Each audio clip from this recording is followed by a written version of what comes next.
Shomrabyug.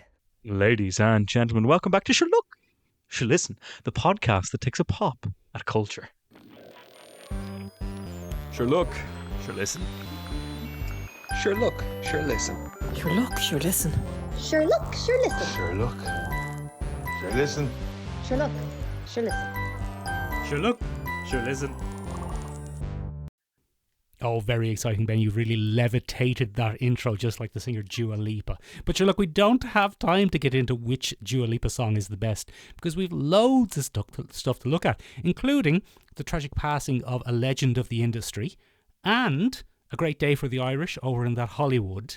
And we've got a couple of trailers. We've seen a trailer for Sugar, a.k.a. Colin Farrel as John Wick this time, and Arcadian, a.k.a. Nicolas Cage is A Quiet Place. And the final trailers for two new sci-fi shows from Amazon or whoever. The 3 Body Problem and Fallout 3. Both have 3 in it, so I don't know why I got confused and said 2. And I've seen Damsel. So many ands this week. I've seen Damsel and you've seen The Gentleman. Sure, listen, Michael, if that wasn't enough, and it definitely is, we've got too much. Too much, I tell you. Some week nothing, some week too much. So some week nothing, some week too much. Fun fact, we actually have matching tattoos that say that, ladies and gentlemen. We do, actually. Mine's on my left buttock. Yeah, and his just says, some weeks nothing. And mine says, some weeks too much. Some weeks too much. That's what we go for. Yeah. Mine specifically, Ben, has the bad grammar of saying some week nothing. Let's not just brush over the fact I made a balls of that sentence. No, I was going to let you away with it, Michael. No. I was going to let you away with it. No. Anyway, Michael, we're also going to be taking a look at, I don't think you're reading that right. I don't think you've got it. I don't think that's correct. I think you might have missed some of the subtle propaganda and or ideology and or brainwashing going on in that piece of content. I think you might have missed that. What do you mean? Michael, sometimes Yeah. we make a piece of literature, of media. Media, yeah. Media. Yeah. Right? Yeah, media, yeah. You stop messing with your mic. Stop that. Bit of media. Media. Yeah. Bit of media. Oh, yeah. And sometimes, Michael, we'll do what's called a satire. Go on. And it means that we'll intentionally invoke the symbolism of perhaps a bygone era in history. Or maybe a little bit of fascism. Oh, everybody loves fascism these days. I know, it's really uncomfortable to say that because you're not wrong and I can't correct you. Very good, Benjamin. Well, we'll do a whole podcast about it. Benjamin, all satire aside, though, a sad day for the industry with the loss of a legend that is Akira Toriyama. It's considered a shocking announcement because he passed away overnight, apparently. He passed away nearly 2 weeks ago now, Michael, but the announcement only came to us this week. Now, Benjamin, he was the creator of Dragon Ball Z. He was. Or Dragon Ball Z, as the Americans insist on calling it. Yes, sorry, that's my fault. Apologies. That's fine. Benjamin, look, I am of the generation where I was betwixt the stools of Dragon Ball Z. So it never, Dragon Ball Z as we call it. So it never really particularly impacted me. I come from a generation where we didn't really have anime on TV at my age. Anime was the odd thing that you might get 1 or 2 VHSs of in the video store. Oh, yeah. So Dragon Ball Z hasn't had a huge effect on me. I know who Goku is, and Vegeta, and Broly, and Frieza, and Android 18, and Trunks. And I actually know quite a lot about Dragon Ball Z. I've realised as I've been saying this. Yeah, as it turns out. Quite a bit there, Chief. But Akira Toriyama, Ben, was the creator of the manga, not the anime. Is that right? Yes. He was the creator of the manga, which went on to inspire the massively popular anime. He also went on to inspire a host, Michael, of modern manga creators who came out this weekend and basically said that if it hadn't been for Akira Toriyama, they would never have gotten into anime. The creator of One Punch Man gave a very heartfelt tribute. The creator of Naruto came out and gave a very heartfelt tribute. The creator of My Hero Academia came out and gave a very touching tribute. He really was, Michael, a legend of the manga industry. Very sad. Very sad, Gone Michael. too soon, not a great innings. Yeah, 68, Michael. Not great innings. That's a bit young in today's world. It's a bit too young, if you ask Yeah, me. you ask me as well, Benjamin, because he was still active. He was still doing Dragon Balls. He was still Dragon Balling, Yep, left, right, and centre. as the kids say. Yeah. As the kids say. But yeah, unfortunately, passed away. And he's that's all there is to say on that, Michael. I can't really add anything to Well, that. Benjamin, look, you can say one thing. He left a legacy. He did indeed. Speaking of men who are going to leave a legacy, Yes, go on. Michael, it's a great fucking week for the parish. Great day for the Irish, Benjamin, over there at the old Oscars. Michael Killian. Hánig sé amach Killian O'Murchu. I'm walking and start it. Benjamin, I have a great story about Yes. Cillian Murphy. Would you like to hear it? Tell me a Cillian Murphy This tale. is a great Regale one, me now, with the Benjamin. tale. I tell you what, right? I was down in Cork the other week. Talk, yeah. That's it. That's the story. That's where Cillian Murphy is from, and I was there. That's where he's from, Michael. He recently said in an interview that moving back to Cork from London was the best decision his family ever made, to which many, many Dubliners went, it wasn't fun. Well, I suppose Cork is better than London, at least. Anywhere's better than London, Michael. Don't tell the Londoners. Don't tell them. If there are any Londoners listening, you can give Ben a negative review. There's a few different ways you can do that, ladies and gentlemen. You can hop up on that Discord, get in touch, and bully me basically in real time. Face to face, That'll be good essentially. stuff. Face to face, essentially.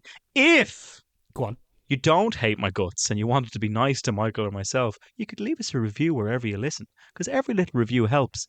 And ladies and gentlemen, it makes us feel really good in the middle of a really tiring work Oh, week. my God.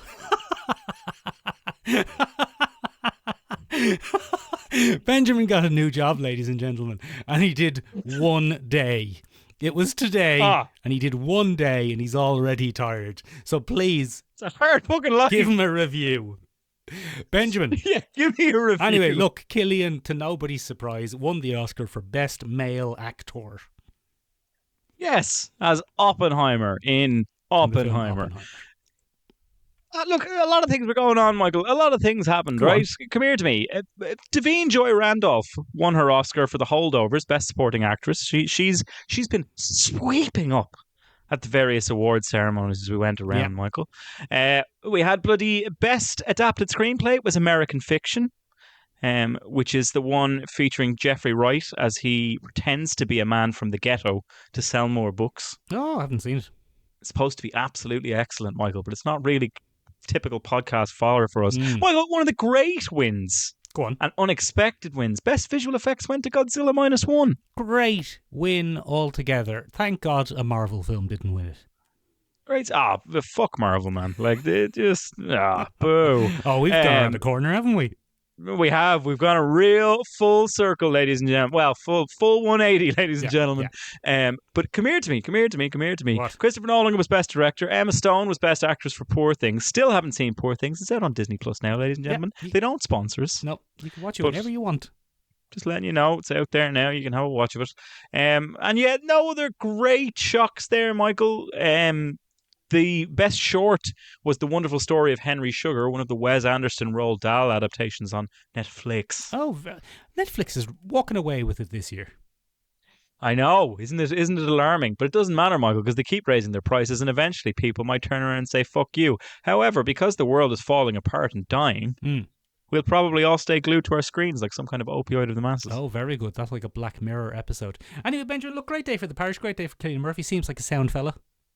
Seems like a sound fella. He said he stood there before us as a very proud Irishman. Good man. He said, Guramila Mahagut, as he was walking off the stage. You couldn't ask for better representation than old Killer himself. Good man. Great stuff. Benjamin, Great stuff. speaking of a bit of great Irish representation, Colin Farrell is playing an American in the film Sugar TV show. Michael, there's nothing I enjoy more than a bit of rough and tumble American Colin Farrell. Give it to me. Great. Gimme. He's great. He was in that one about the King in Yellow, remember? He was in that one about the King in Yellow, Michael. True Detective. Yeah. That's it. True Detective Season 2, now known as the worst season of True Detective, but we won't go anywhere near that.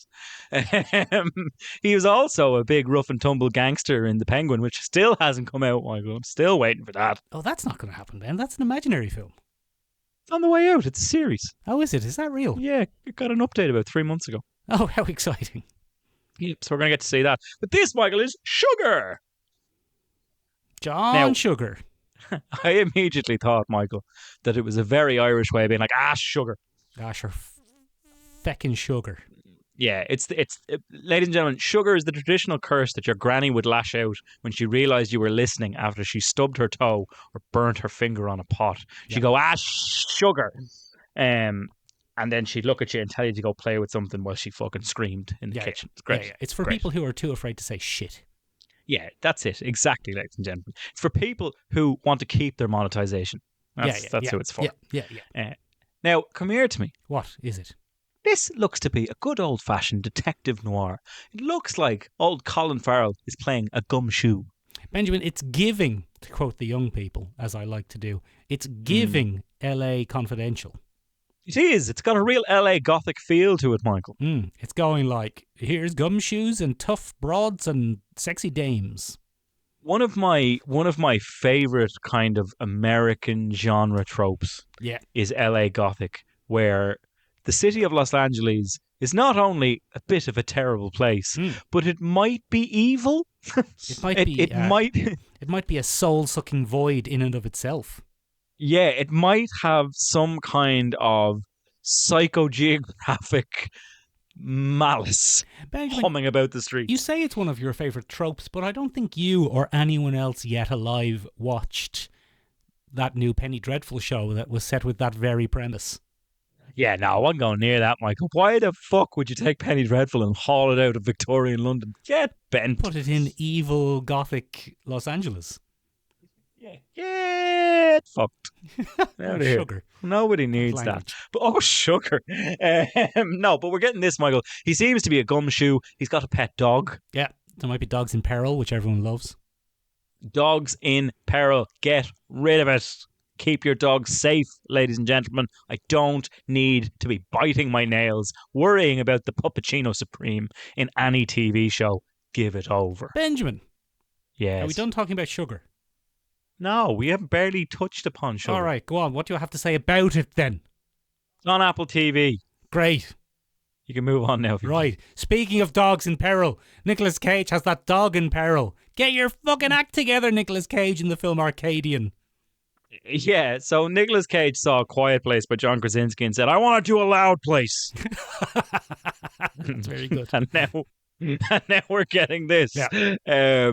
So yeah, look, it's a horror film, Michael. It looks like Nicolas Cage is a papa. He's a papa and he's got two young Victorian boys living with him.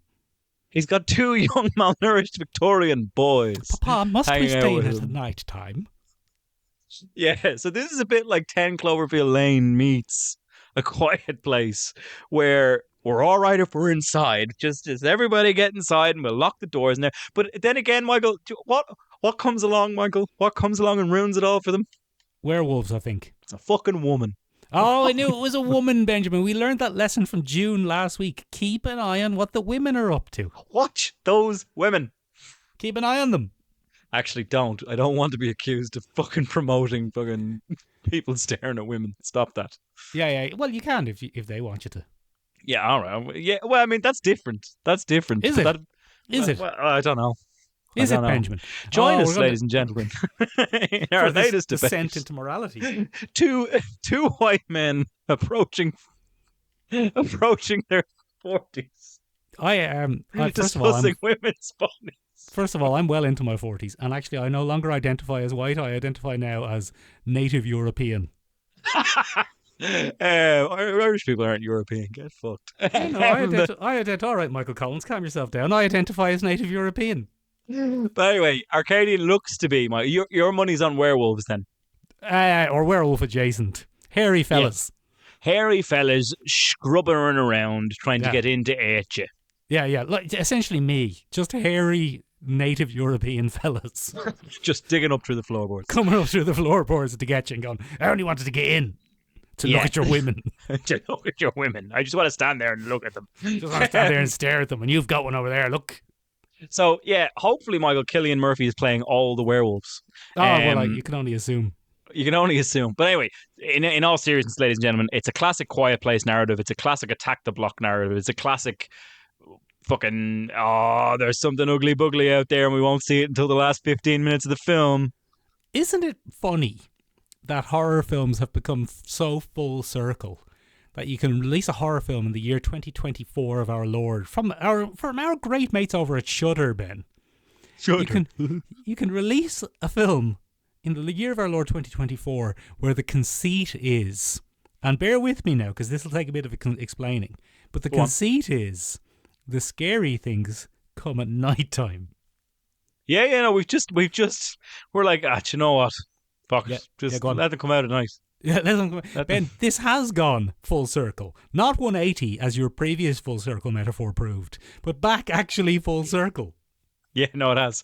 So it's a full circle gig. We started with things go bump in the night. We're ending with things go bump in the night, ladies and gentlemen. So, Benjamin, Right. It seems to be some sort of creatures who are here to wipe out humanity due to pollution? There's a hint in the trailer that we did it ourselves. It's our fault. Oh, you brought it on yourself. Gaslighting the film. Gaslighting the film. But I don't know. There's other settlements. There's a young one, and the young fella kind of falls for her. But maybe she's the werewolf, Michael. Maybe she's werewolves.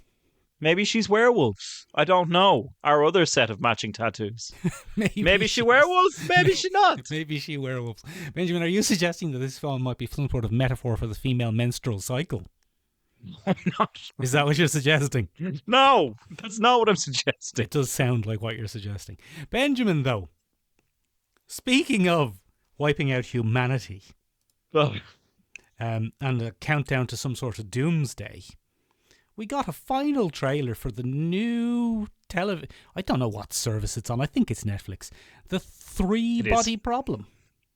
Yeah, Michael, this is the fastest trailer run we've ever done. We're Absolutely sweating through them, Benjamin. Look, we'll pause on this a little bit longer. I have a bit more to say about this because I'm a big fan. Of course you do, Michael. I'm a big fan of both science fiction, Ben. Forget about native European men coming up out of your basement to get you at night time.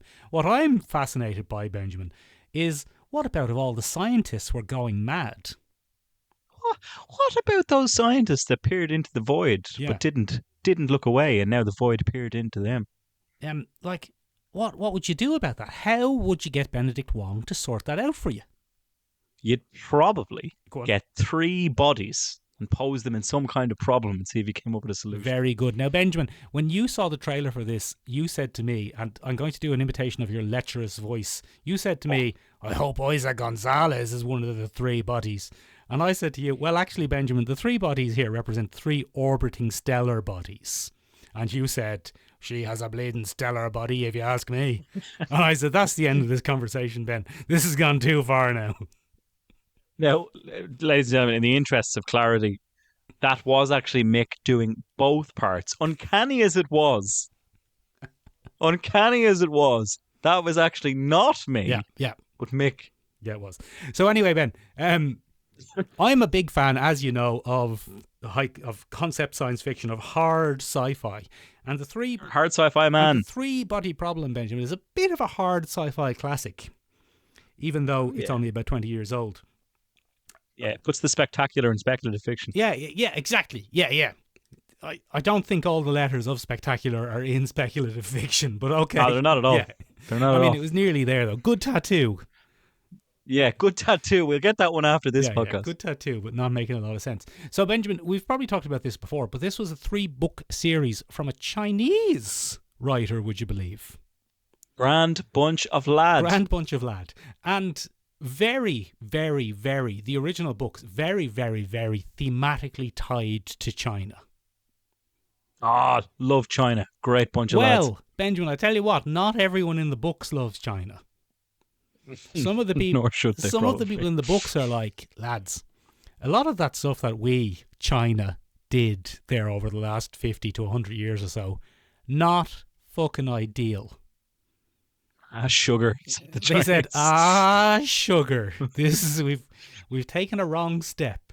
And that is, without wanting to spoil too much about the 3-Body Problem, that is kind of the plot of the 3-Body Problem. Maybe, no, excuse me, I tell a lie. It's not the plot. It's one of the key themes. Okay. That maybe humanity is deserving of getting an old whack. Maybe we're not great. Maybe we weren't a great bunch of lads. Maybe all that stuff we, China, did over those last few years means we're a bit irredeemable. It could have been better. We could have done a lot of stuff better, so maybe we deserve a doomsday. Yeah. And that's a key theme. It's not the plot, but it's one of the key themes of the books. And the new show seems to be really moving away from this being a Chinese thing. Now, there are a couple of Chinese or Chinese adjacent characters, but it's not a Chinese story anymore. And I'm fascinated, as they say, Ben, to see how they're going to... it seems like they're going to adapt the plot, but not the Chinese-ness of it. Oh, because the Chinese are a grand bunch of lads and we wouldn't want to upset anyone, is it? No, I don't think so at all, Benjamin, because Tencent, the Chinese production company Tencent, have already made this into a very good TV show. Oh, okay, well then why? I thought we were well past the point of whiting up TV shows. I don't know if you can be accused of whiting this up. For example, British actor Benedict Wong plays one of the characters. Isa Gonzalez is Latina. And there are a considerable number. They've internationaled it rather than whited it. I'll take international. It's fine. But yeah, so the thing is it going to be as Chinese? Because the Chinese series, I think the series is just called Three Body rather than the Three Body Problem.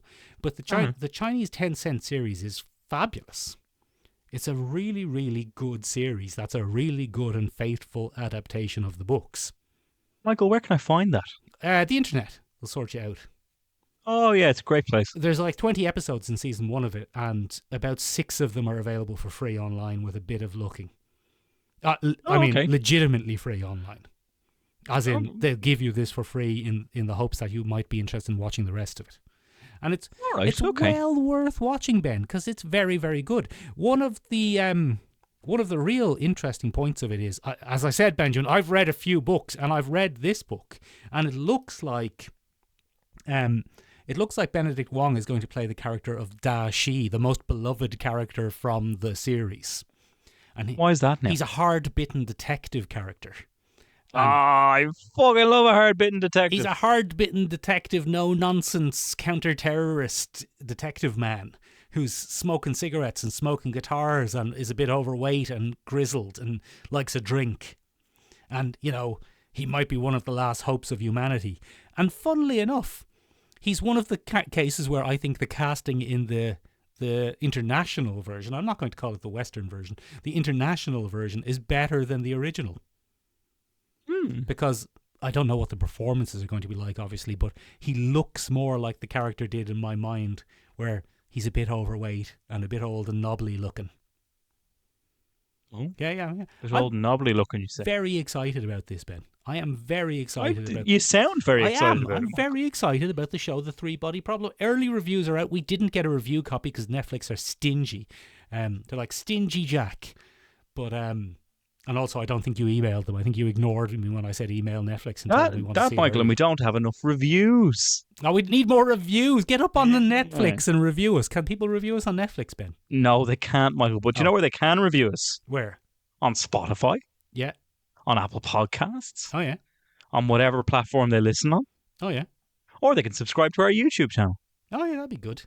Or they can go follow us on Instagram. Any of that would help with getting us review copies of Three Body Problem, just so I can watch it, not so we can review it earlier. No, Mick just wants to watch it. This is the only thing Mick will ever push for a review copy of. No, that's not true.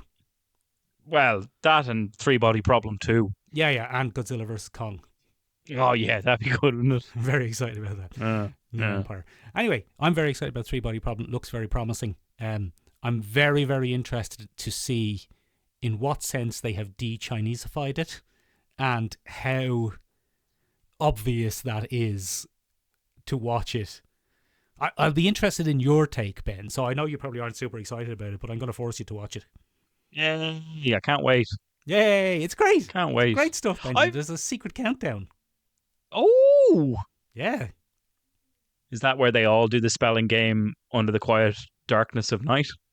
I don't know. I don't get what that means. Countdown. Do. No, Benjamin, it's a secret countdown that appears in front of your eyes, and it's like counting down 50 hours, 50 days. What are you going to do when it runs out?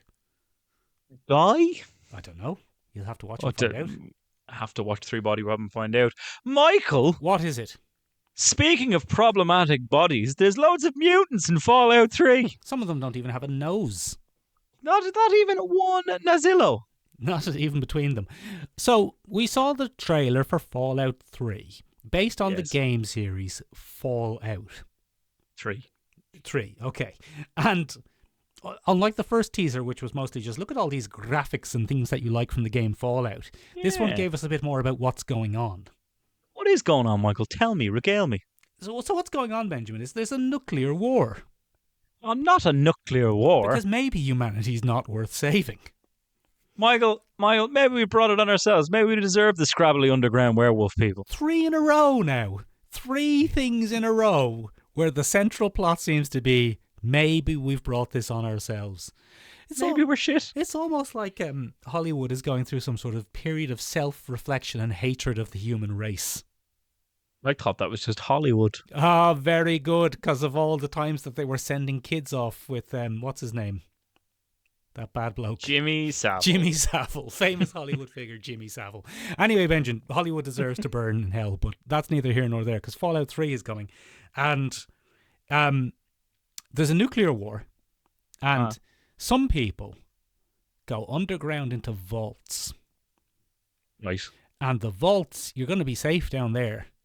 And you, it'll be grand. Yeah, you'll get frozen or whatever, and you'll wake up when the nuclear war's over.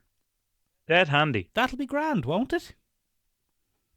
Well, I tell you what, a lot of them aren't grand. Oh, no. A lot of them are fucking rubbish.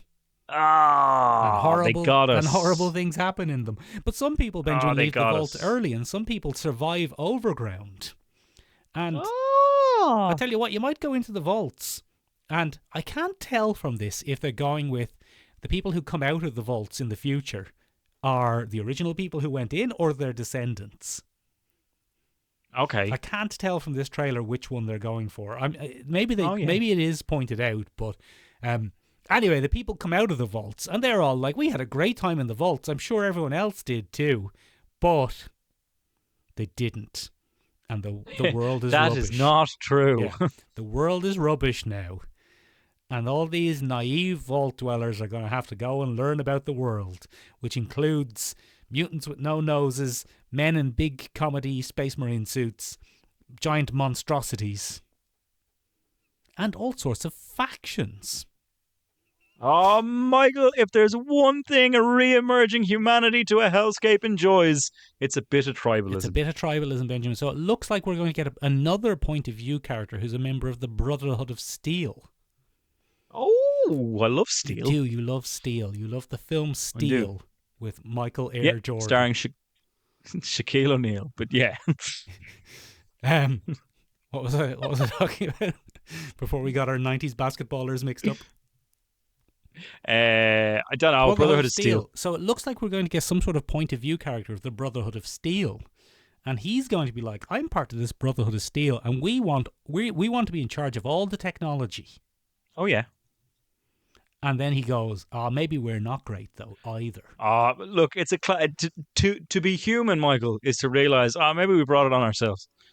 Maybe we brought it on ourselves. It seems to be the main problem of all of these shows is maybe humanity is just fucking rubbish and deserves to go in the bin. Maybe we're shit.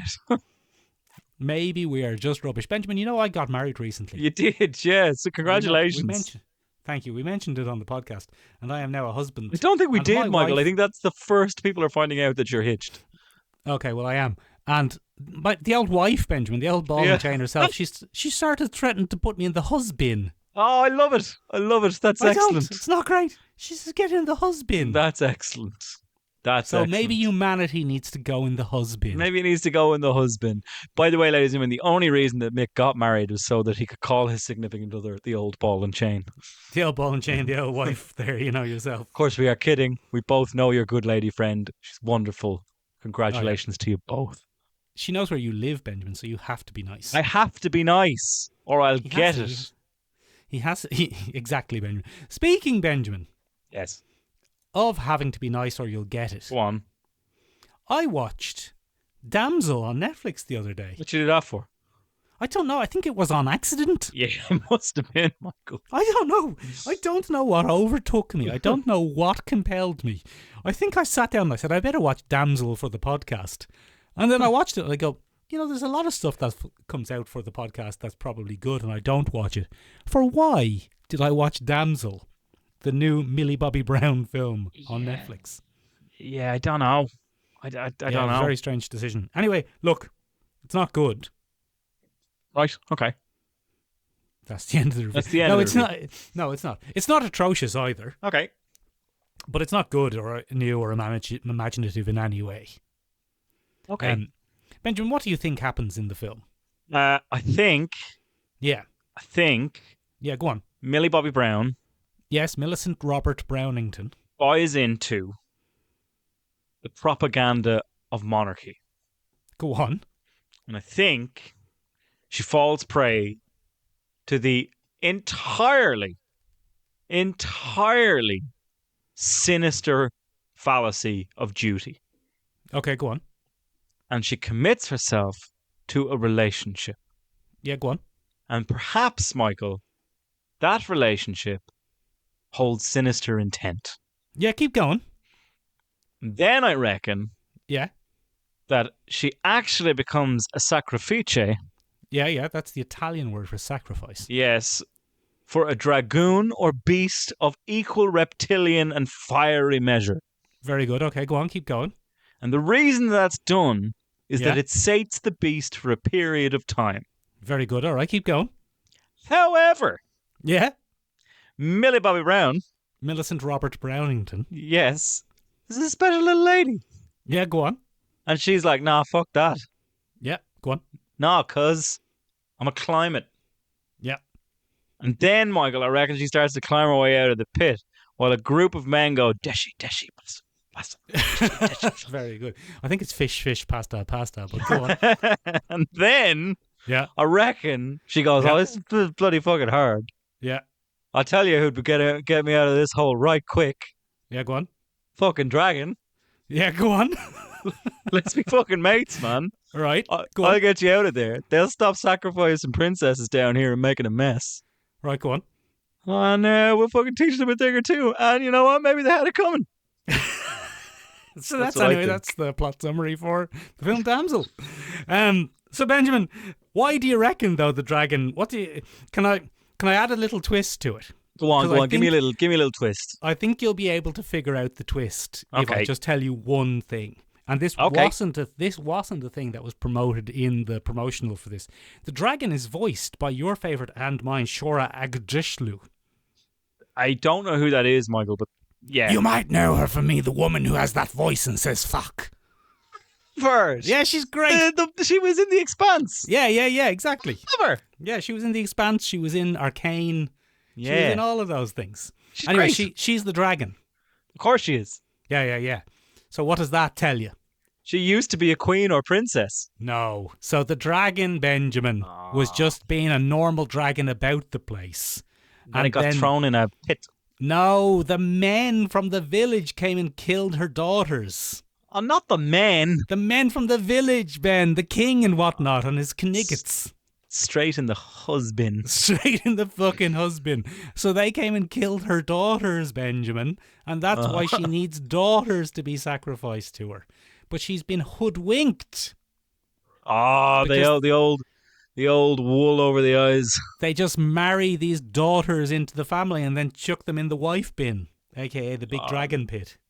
Big dragon pit. Yeah. So every time that your good lady friend says get in the husband, and I say, you get in the big dragon pit. Yeah, get in that dragon pit, get sacrificed to the dragon. But tell you what, dragon turns out to be sound. It's just, they'll figure it out with friendship or whatever. So, Michael, what you're telling me is I was right.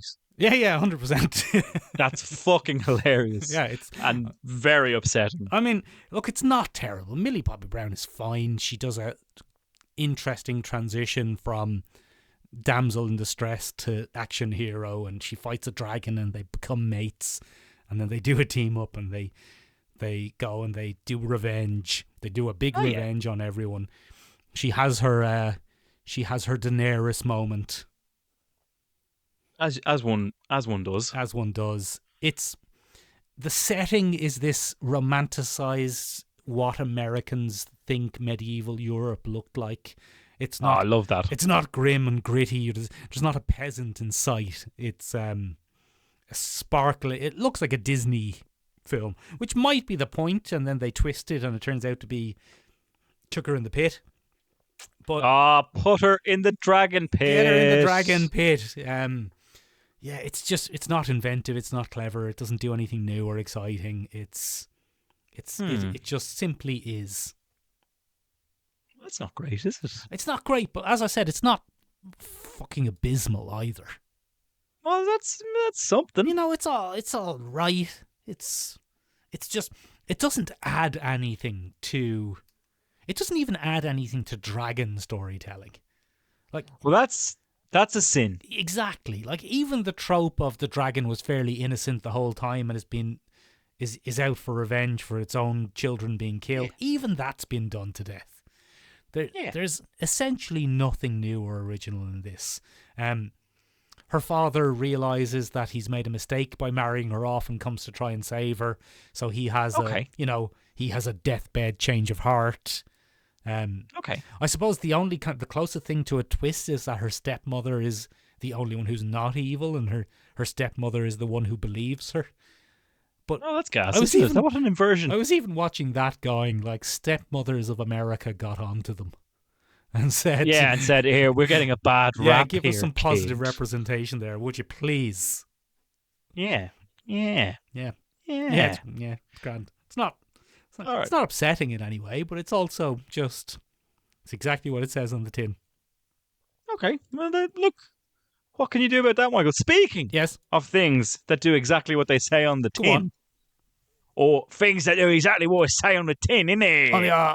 I don't know what the Cockney rhyming slang for a tin is. Uh, On the old loony bin. on the old Lily bin. Yeah, I'll work with that. Michael, we got Guy Ritchie's new bloody TV series from Netflix this week, The Gentleman. Oh yeah, go on. And Michael, I tell you what, Yes, go on. if you've ever watched a Guy Ritchie film and gone, "Oh, it's a bit much," if it only pulled back just a little bit, there might be something to that. Benjamin, you know who's in Damsel? You know who plays her dad? Oh, okay. Is it Ray Bloody Winstone? It's Ray Bloody Winstone. Oh, lovely, jubbly. Yeah. Very good. That's all I had to say. Very good.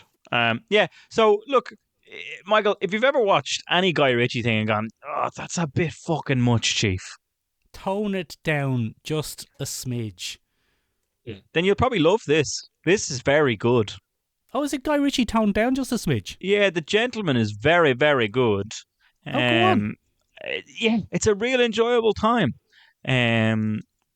Theo James is the main gent of The Gentleman. And Benjamin, do you mean the actor who looks like he's always been in Guy Ritchie things but hasn't? But hasn't, Michael. This is his first Guy Ritchie thing. Good for him. Incredible. Good for him.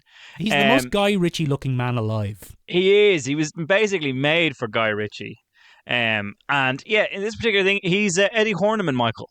Oh, Eddie Horniman. Eddie Horniman. And Eddie Horniman is a captain in the UN Army. Oh, is he? The UN Army? What's that? But he's also the son of a duke. It's the UN peacekeeping forces, Michael. Okay, but in right, this go on. particular case, he's a captain in the UN peacekeeping forces. All right, go on. And his father is a duke. Oh, the old Grand Old Duke of York, is The it? Grand Old Duke of York. And it follows the plot, loosely, Michael, of The Gentleman movie. The Gentleman movie was very, very simple. The aristocracy in England is gasping and on its knees because colonialism has collapsed and the massive amounts of money it takes to continue living their lavish lifestyles and maintaining their ludicrously Baroque estates has dried up. No. Well, what are they going to do? Probably do a deal with drug dealers. Michael, they'll do a deal with drug dealers who'll buy their land in a charming Texas manner Oh, yeah. and set up giant marijuana farms. That's exactly how Matthew McConaughey pronounces the word marijuana. Yeah, absolutely, 100%. And Michael, we've seen this before. And Michael, what happens in that What? is that another American starts to muscle in on that operation. Oh, yeah. Was it not the Chinese? No, it was other Americans. Was it? Okay. Other Americans. Now, Michael, What? In other Guy Ritchie films, Yes. we've seen plots like, oh, don't trust those travelers Don't trust travelers or women. or women. Yeah. In others, again, we've seen, oh, bloody love a bit of boxing, me. Oh, yeah. In other films, we've seen, don't mess with the Chinese. Oh, yeah. And Michael, this is the anatomy of a Guy Ritchie film in the greatest hit format of a weird hodgepodge anthology series that isn't an anthology series. It's so strange. All the greatest hits are there. And my favorite part, Michael, is only the first 2 episodes are directed by Guy Ritchie. The rest is based on his property. And the restraint that everybody else shows in this is fucking phenomenal. And it makes it so much better, Michael. That's because Guy Ritchie shows up and goes, don't you fucking do that in extreme. I'm fucking Guy Ritchie. I'll give you a big jiu-jitsu. I mean, maybe. But for example, Michael, one of the most egregious things Go on. that Guy Ritchie has ever done is that he looks at the travelling community of Ireland and he calls them jippos. Well, Famously established. No, hold on a second. It's not the travelling community of Ireland. It's the Irish travelling community in the UK. Yes. And he goes around calling them jippos, right? Yes, go on. In this film, Michael, there are plenty of travellers. Oh, yeah. However, This is a TV they go show, out of their they go out of their way, Michael, in this TV series to correct a man that calls them filthy gypsies. Oh, yeah. They go, no, we're fucking travellers. Oh, do they really? Now, that might sound like a racist accent, but that's how it's said in the show. Yeah. So Ben's not being racist. He's just repeating the accent of a racist, which is Of a fine. racist. Which is fine. Yeah, exactly. Michael, this is very well done. Theo James gives an absolute belter of a performance as the Duke. Kaya, I always get her name wrong. She was in Kaya Skins. Scodelario, who was famously in Skins. She's in this. She's Susie Glass. She is essentially the Michelle Dockery of The Gentleman. Yeah. Ray Winstone is her da. Rightly so. Rightly so. Ray Winstone gives the best performance I've seen him give in fucking years. He's great in this. Would you say the best performance since Black Widow? Yeah, sure. Why not? Why not? Michael, we've got some great deep cuts in this. You and I are big fans. Well, maybe we're not big fans. I can't remember.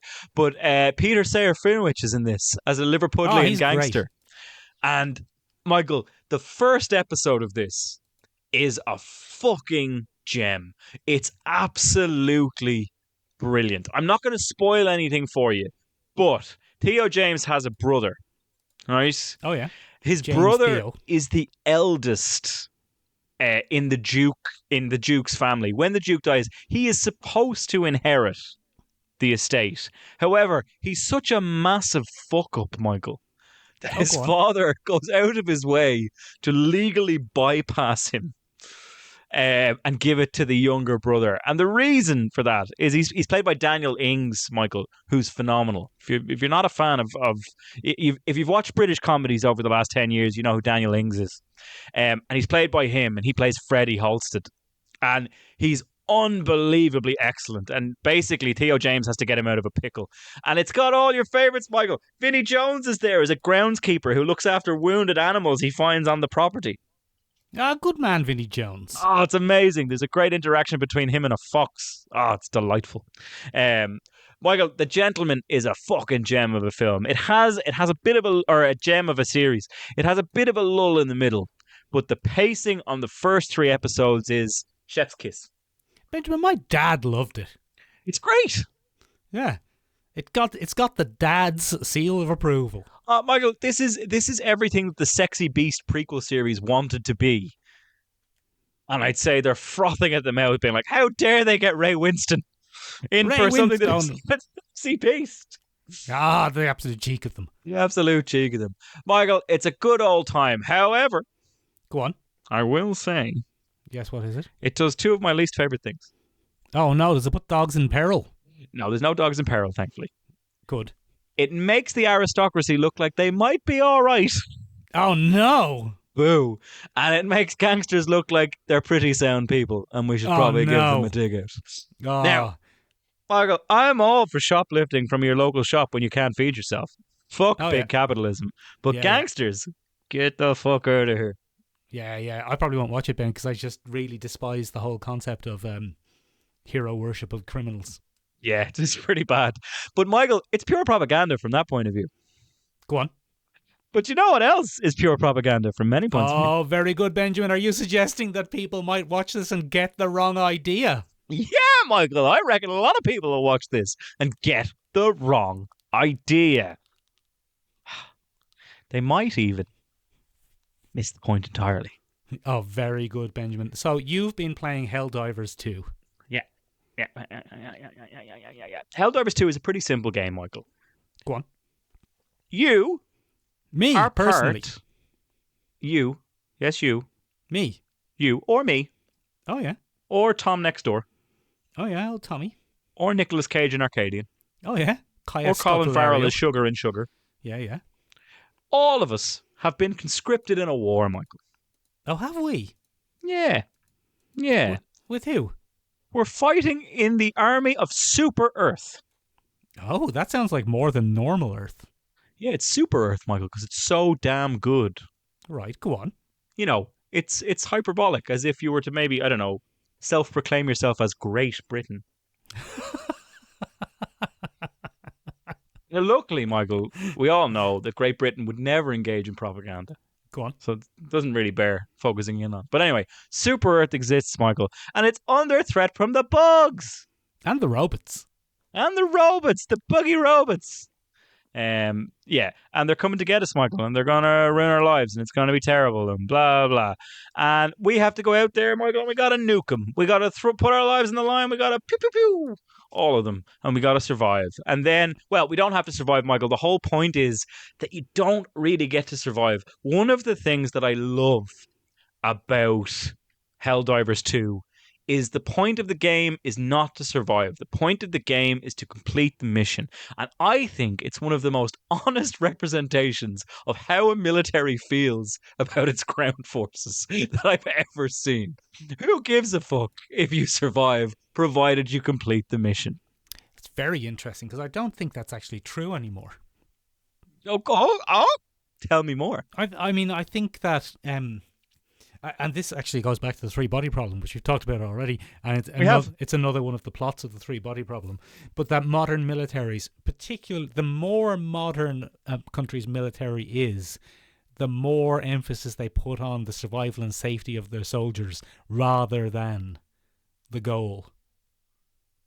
Okay. So look at the American military, for example. If they can do it with a drone, they will.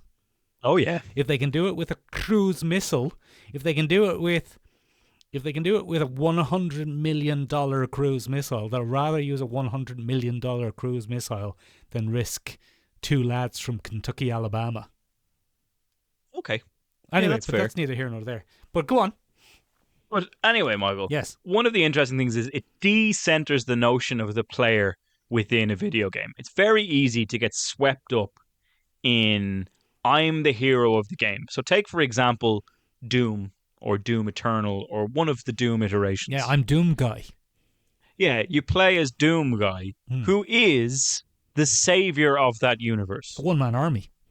A one-man army. You can extrapolate this out. I'm using Wolfenstein as another example, Michael. Yes, go on. From the same studio. But again, you're playing essentially a one-man army. You've got Duke Nukem, one-man army. You can go through the battalion of 80s shoot 'em ups, and it's always centered around the big muscly fella that does it. It's also 80s movie propaganda. Arnold Schwarzenegger, one-man army, etc., etc. 90s shoot 'em ups, just because we will get comments. We will get comments. We often do. Please give us comments. It's great for the algorithm. Also, if all of you could go on and fix our fucking Instagram. What's wrong? It's not getting any views. We don't get any views anymore on Instagram. We used to get millions, Ben.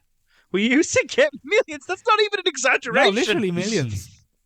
Literally millions. And it's just fucking died, man. Sure, look, who cares? Fucking Benjamin, tell us more about... I care. Yeah, I know. Obviously. Yeah, obviously you do. But tell us more about these action heroes and how Anyway, this show this in game this is game, different. Michael, you're there to put your life on the line, and you're there to die. Benjamin, that's very much like the death corps of Krieg in Warhammer 40,000. Yeah, exactly. They're just there to die. And they even look like World War One Germans. Exactly. Exactly, Michael. Now, you might ask yourself, Yeah. what would possibly sway a young man to throw his life away? Duty to country, loyalty, generations of conditioning, the concept that bravery and sacrifice is more important than individualism. These are Dulce et decorum est, baby. these are all concepts from the Three Body Problem, which I know I keep coming back to. But go on. Michael, you are describing the basic pillars of that fun human phenomenon known as propaganda. Propaganda. Go on. Yeah, so propaganda, Michael, is, and I'm sure lots of people know what this is, but just in case we don't, for the sheer purpose of argument, the spreading of ideas, information, or rumor for the purposes of helping or injuring an institution, cause, or a person. Benjamin, I thought it was how Guy Ritchie characters tell each other to have a closer look at something. Oh, look at Have a propaganda. Ladies and gentlemen, that's it. We've peaked for this episode. We are done. Have a propaganda at this, Ben. I would like to initiate. Michael, that'd be a great podcast, wouldn't it? Have a propaganda. Call it reaching the peak. As soon as we get the best joke in an episode, we just fucking We just quit. We just stop it. stop it. Just mic drop. We call it the Mic mic drop. drop. We've done it. We've done it, Benjamin. Done it. Benjamin, Cracked tell us about podcasting. propaganda. Go on. Anyway, propaganda is Yes? the use of information, messaging, or visual aids to influence a populace towards an idea or away from an idea, depending on what you'd like to do. Okay. Okay, go on. In the purpose of Helldivers, Michael, the bugs that they're facing off against are, of course, painted as the absolute worst. Like Starship Troopers. Like Starship Troopers, Michael. The DNA of Starship Troopers is all over. And Warhammer. Helldivers they're too. Tyranids as well. Yeah, pretty much. So what we're looking at, Michael, is they give it all away, and it's done in this wonderful hyper-masculine 80s way.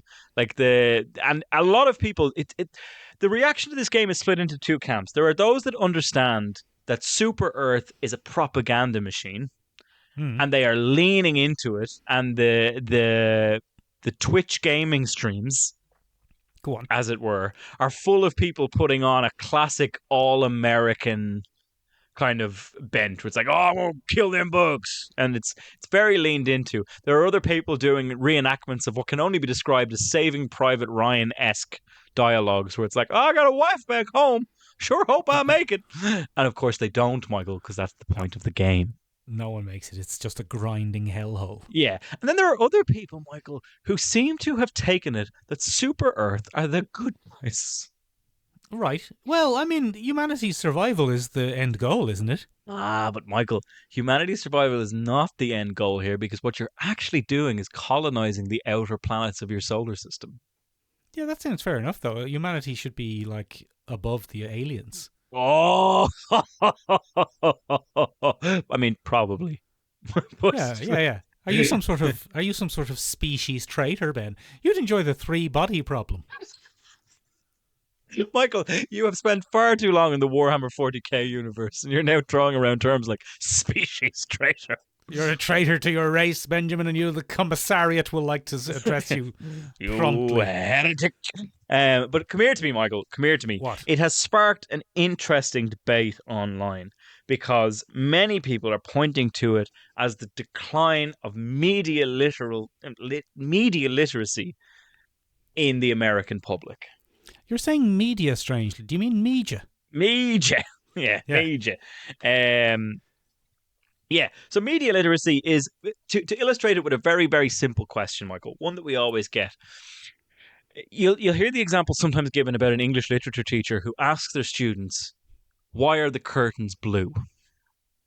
What curtains? You ever? It doesn't matter. Curtains in the story, right? Okay, yeah. So whenever we read a work of fiction, particularly when we read one, Michael, and really in movies as well, whenever we see a detail and we look at that detail, it is not a random detail. Not Sometimes always. it is. Yeah, sometimes it is. Sometimes it is. However, we introduce that the notion of media literacy can be provoked or encouraged through questions like, why do you think the curtains are blue? Very often, the answer is probably the author likes the color blue. But Go that on. is not the purpose of the question, Michael. The Yes. purpose of the question is to get the audience to pay attention to what is being fed to them and lead to the question of why is that question, or why is that thing being fed to me in that way? Mm. Now, if we perhaps don't pay attention to what we're doing, Yes, go on. we lose out on that media literacy, because what we're doing is we're just sucking it into our face holes, Michael. Give it to me. Just influence me. Yeah. So, Michael, this coincides rather wonderfully with something called present shock. You ever heard of that? No, I haven't. Yeah. Tell me about it. I want to hear. Present shock is a principle put forward by a young man called Douglas Rushkoff Oh, never in heard. 2014. Yeah. So he basically looked at the rate of information and change in the human condition, Okay. right? So with the invention of the internet, Yes. we have basically accessed the entire world at your fingertips Go on. all of the time. Hmm. And what has also happened, Michael, Yes, go on. is that we are now aware of everything else happening in the world at the same time. There's loads of genocides going on that we don't know about, but go on.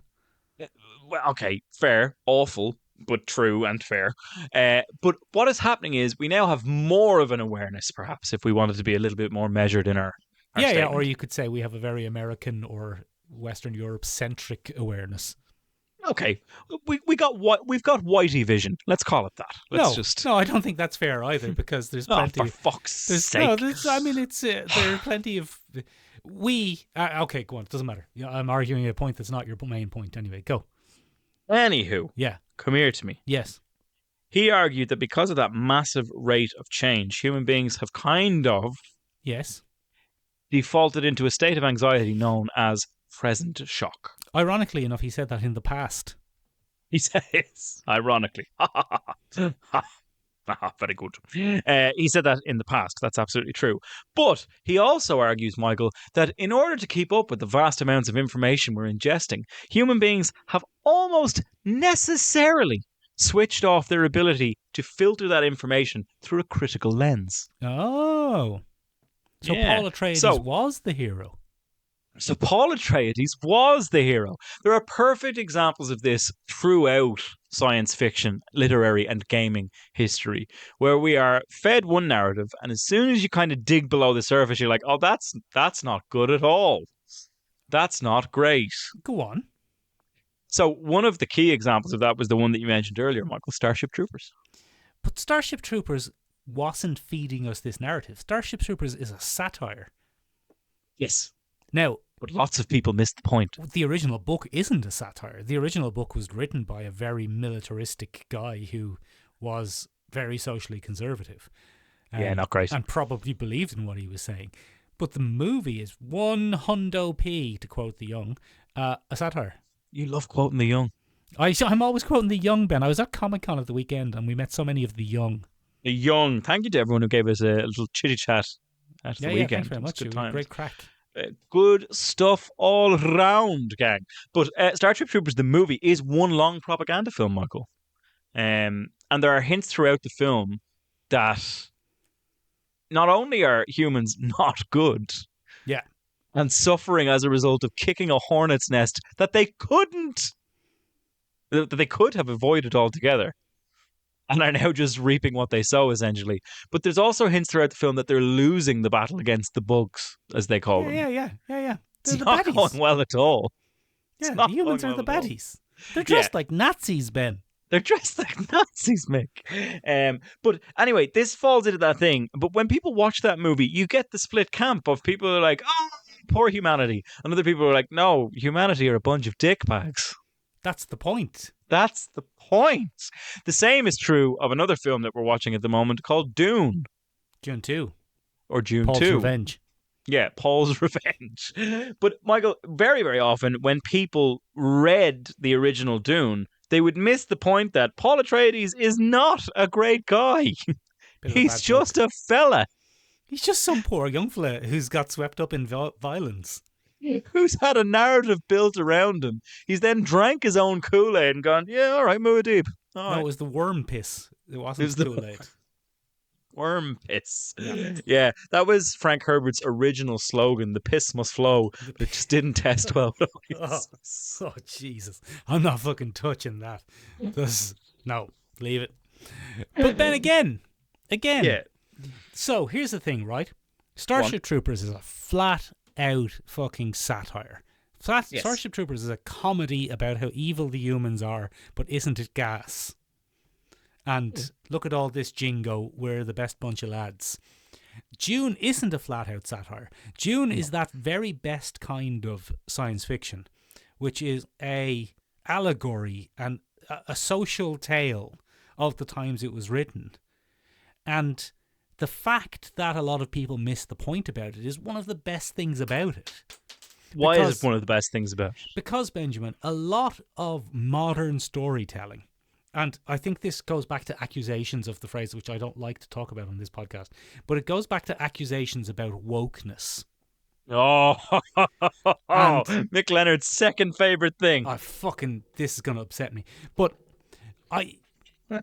I'm always talking to you about this, and I say this on the podcast all the time. There's nothing worse in fiction than being lectured at. Yes, you hate it. Hate being lectured at. Hate a character standing up on a pedestal and saying, this is because the patriarchy and we should let women do whatever they want. Now, Benjamin, you can tell great stories like that, like Dune. Yeah. Because Dune doesn't take a pedestal and tell you, this is about modern issues. Chisel it out, as it were. It doesn't just go, this is about modern issues for modern people. And that's when you know something is a good satire or a good allegory. When the people who it is kind of satirizing or allegorizing, which is a word I've invented, don't realize. That's how you know something is good satire. When you miss the point, as it were. No, when the people whom are being satired or the people whom the allegory is about go, this is a great example of our stuff. Yeah, okay. Like when Trump supporters miss any of the multitude of references made towards Warhammer 40k is a good example as well. Warhammer 40k is an awful universe of fascists. Terrible. Absolute terrible, awful universe of fascists. And Warhammer 40k is facing a turning point in its existence. Go on. Where there are some people who don't realise it's satire and think it's amazing. Oh, that's a real thing. I was reading, as I often do, Michael, I read Reddit to relax because only thing that makes not me... how you relax. Look how worked up I am. But there are loads of people like, but I mean, the Imperium is the best option in that universe. And you're like, no. No, it's still the worst. No, it is. It's no, the it worst. isn't. It's a horrible, horrible place, and it's a satire. And if you think that the Imperium is the best solution, you're the person who's being satirized. You absolute lunatic. Yeah, like it's really interesting to see people be like, well, what else would you want to be? Like, you can't give in to the aliens. And it's like, that's not what they're asking you to do. Well, no, some of the aliens are. There's no good aliens in Warhammer either. They're all arseholes too. Everyone's terrible. Everyone's terrible. And you can tell great stories and you can thoroughly enjoy the Warhammer 40k setting. Either with that knowledge and going, okay, guys, we're setting this story and we're the baddies in this story and it's going to be a satire and an allegory. But if we do this well, there are going to be people who side with our protagonists. Miss the fucking and completely miss the point. Unfortunately, in modern media, it appears to be the opposite to that. Is let's just heavy-handedly put modern morals in it and have some inserted character who is going to stand on a pedestal and say 21st century Californian things. And that's nearly as bad, in my opinion. Yeah, I mean, it's not trusting your audience at a fundamental level, I think. But I don't know. It's hard to pin down, Michael. I just think it's interesting when it splits a fandom that way. Yes, and Do you know it's what I like mean? it's key, and it's like, so a big thing in the Warhammer fandom at the moment is we have to gatekeep. Oh no! In Warhammer, there's this thing of we have to keep the modern leftists, because generally the people who are saying this are people who don't get that they're the target of satire. We have to keep the modern leftists out because they're going to come in and they're going to have a character who introduces female space marines, and that character is going to lecture the Primarchs on why women are equal and there should be female space marines. And like I said, that misses the point just as much in the other direction. Does anybody want female space marines? Yes. Is that a thing? Yes. They want it for their smut, though, Michael. Some of them want it for their smut. Now, you would argue, Benjamin, because you and I have had very in-depth conversations about the Space Marines don't have willies anyway, but that's not They canon. don't. That's not canon. It is. It's not canon. It is. There's not even a single tremor south of the border for space yeah, marines. well, I don't. Yeah, there might not be a single tremor, but are there willies? We don't know. Are there Shai Hulud? Is Shai Hulud down there, Benjamin? Is he shy? Is he shy or is he Hulud? But look, my point was anyway that in the same sense, having characters who are just modern Americans from the 21st century spouting modern American, like Millie Bobby Brown in Damsel, it's just as bad. It's the dumbing down of satire and allegory. It's not an allegory if you have a character come in and talk like a 21st century character and impose 21st century characters in your satire. Sorry. It's just shit writing. It's just shit fucking writing. So, yeah. Like, anyway, sorry. Do you have more examples? I've gone on a rant. No, I've gone no. an absolute ball bag of a rant here. I'm pretty much done. That's good. I think we can wrap it up there. Anyway, other examples where people missed the point. I don't have any. Oh, do you not? I thought you had a big rake of them. Oh no, I do. Yeah. Sorry. Let's go through some. Did of I the derail other you there, examples. Ben, with my fucking rant? Because I did not Yeah, plan no, that. you broke me a little bit, but it was a good point, well made. Like it's fine. No, go on. You were saying media literacy. Why are the curtains blue? Yeah, so we have that question a lot, and it's basically to help you kind of investigate the world being fed to you. Right, go on. Okay, so one of my favorite examples of this, Michael, is Injustice: Gods Among Us. Oh yeah, evil Superman. Evil Superman, right?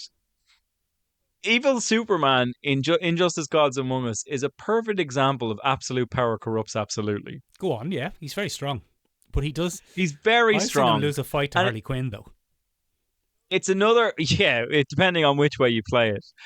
But one of the things that, happens there is a lot of people are like, oh yeah, Superman finally cleaning up his world. And then people are like, oh no, that's not what he's doing. He's snapped and he's turned into a homicidal overlord. That's what's happened. And there's a moment in one of the early comic adaptations of it, Michael, where Batman directly confronts Superman and he says Superman is scaring people, and Superman justifies himself and he says, oh yeah, the bad guys should be scared. And Batman is just like, that's not what I said. That's you've missed the point entirely. But it's really interesting to see that fandom kind of be. There's one heaping dose of Superman fanboys. Right, go on. Who are like, yeah, Soup's finally doing it, and then Batman being like, oh, no, I don't. No, and that comic devolves into both sides being awful. Because isn't Batman's whole thing that the criminals should be scared? Yeah, absolutely. So there's an interesting debate there, but that led me down the rabbit hole of Superman figures, Michael, because we are now existing in a world of Superman pastiches. We've got Omni-Man, and we've got the Homelander. For example. Now, as is tradition on this podcast, ladies and gentlemen, don't ever read the boys' comic book. Don't read it. It's rubbish. Don't do it. Don't do it. But the Homelander is having an interesting effect. And it's interesting, Michael, that you said that the people that miss the point are the people being pastiched. Yes. Because there is a demographic of people that watch The Boys There are.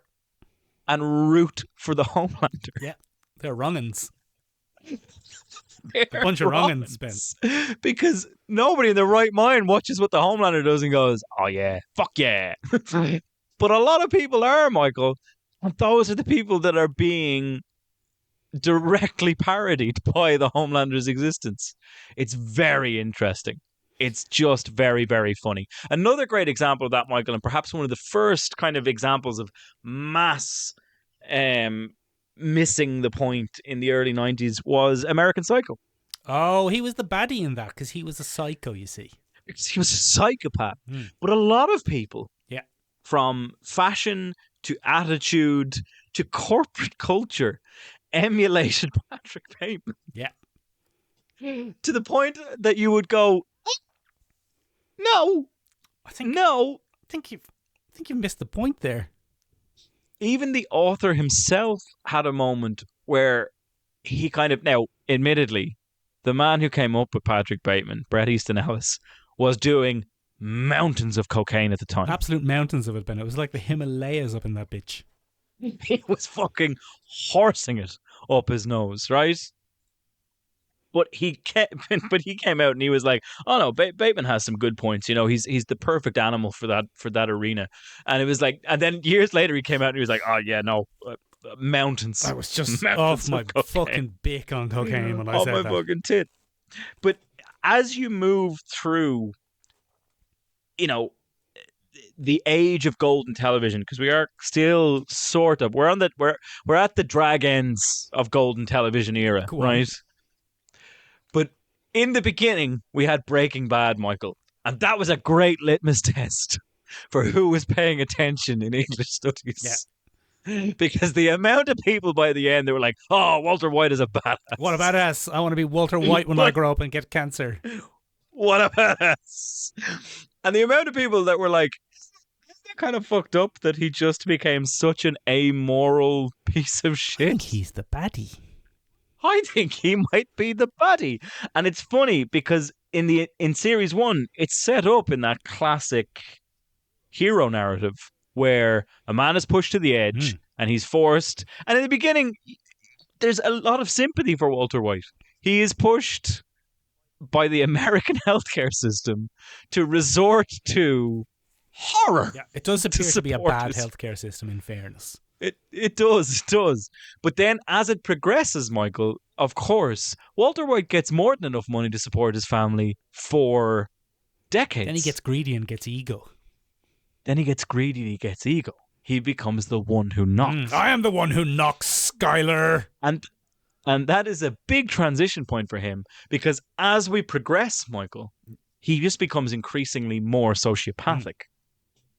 That point was completely missed by many of the greatest fans of the wonderful world of Walter White. And in a similar vein, Michael, you sometimes get people who watch BoJack and think that BoJack is the hero of BoJack No, he's Horseman. the worst bloke. But Benjamin, He's the worst. Breaking Bad's a great example because Breaking Bad is a satire in a sense of criminality. Yeah. Like it's, okay, maybe it's not like a comedy satire, but you're supposed to be watching it going, oh, this is the scent of a guy becoming a baddie. And by the end of it, It's a little whiff. he's not a hero, which is why it's one of the few crime things I'd like. As opposed to, say, a Guy Ritchie, here's a bunch of wacky gangsters, aren't they gas? You fucking hate a I wacky hate gangster fucking narrative. wacky gangsters. I hate, look at these gangsters. They're fucking awful people. They're the worst. You should not be worshipping them. Michael, I would like to do a future episode called Wanky Gangsters. Wanky gangsters. Look, The anatomy of a Guy Ritchie look at all film. these wanky gangsters and shy hello. That is a future episode. Ladies and gentlemen, Yes? speaking about future episodes, you can join us next week Oh, yeah. on St. Patty's Day. St. Patty's Day himself. St. Patty's Day himself, where we'll be taking a look at what a wonderfully Irish other world. Oh, go on. We'll be taking a look at some of the very interesting depictions of apocalypses, Oh, yeah. supernatural realms, Oh, go on. and weird sci-fi circumstances originating in this here Emerald Isle Oh, very exciting. for our Paddy's Day special. Now, ladies and gentlemen, it's a bit superfluous because we'll be recording on Paddy's Day. Oh, it'll be late.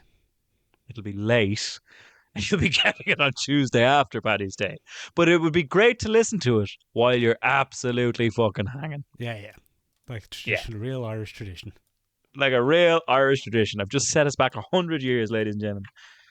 Cillian Murphy, 1 step forward. Benjamin Colby, 2 steps back. Ladies and gentlemen, What? you can get in touch with us, suggest some episodes, and give us your thoughts on Wanky Gangsters in a few different places. You can find us on the interwebs at www.seomrabeag.com, SEOMRABEAG.com. It means tiny room in Irish, but only kind of. Only a little bit, not much. You can also find us on another interweb for some reason, www.yourluxurismpodcast.acast.com. That's because that's the podcast website and they're slightly different. They're slightly different, but only slightly, only a little bit. Hmm. Yeah, then you can find us on Instagram, where nobody pays attention to us anymore, ladies and gentlemen, at Your Luxurious Podcast. Literally millions of views. You can find us on TikTok at Your Luxurious. Literally hundreds of thousands of views. It's not terrible. It's pretty good. Yeah. We do all right. Do all But right ladies there. and gentlemen, Yeah. ladies and gentlemen, What? the best place What is it? to bully me Face to and face. agree with Mick Yeah. is to hop up on that Discord. It's down below in the description. Yeah, tell us about your takes on female space marines and whether they should be in or not. And do Tell us about those shy haloods. they have shy halud, baby? That's it. We're out. Bye. See you next week.